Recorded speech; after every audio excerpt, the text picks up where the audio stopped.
This week's leader tip is about learning to lead yourself first. A common thing that we hear from leaders in our first engagement is, can you show me how to fix my people? But Jack Weatherford reminds us that the first key to leadership is actually self-control. And self-control starts with self-awareness.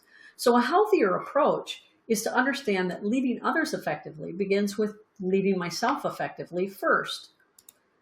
We start with individual insights and what are the behaviors that result from those insights. And then we move to the group dynamics and how that's impacting their performance.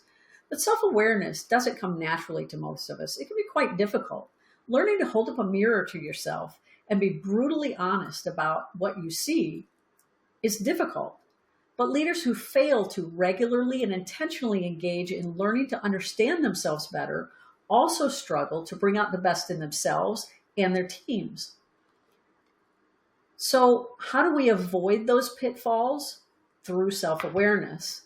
The problem is that sometimes actions are unconscious. We act and then we realize, oh, I shouldn't have behaved that way. I shouldn't have said that thing. But those actions are actually rooted in something deeper that we call tendencies. So when we can identify our tendencies, which we all have, we have good tendencies and negative tendencies, there's a pattern of action that happens. Something triggers that tendency and we take a defined action most of the time. That action creates a consequence, and consequences dictate the reality that we're living with.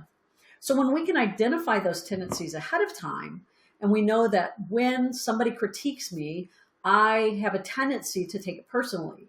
And so my action is that I push my idea harder and harder. I shut down and quit listening to them. And that creates a consequence of people don't really want to work with me because they figure, why share our ideas? She's already decided what she's going to do anyway, leaving me in a reality that my idea is not as good as it could be. I'm not as effective as I want to be. And I'm just not satisfied with the results. So if I know that ahead of time, then I can ahead of time decide when someone critiques me, I'm going to take a better action. I'm going to listen. I'm going to engage in what they're telling me so that I can upgrade my idea and they want to work with me in the future. I can lead myself to a better outcome and a better reality that way.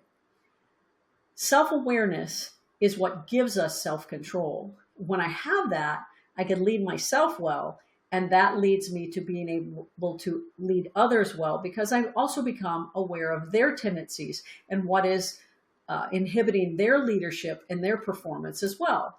So my question for you today is to identify one behavior that's adversely affecting your leadership and create an alternative action that you could adopt to enhance the effectiveness as a leader. If you want to learn more about becoming a leader others want to follow, reach out to me and let me help you get started.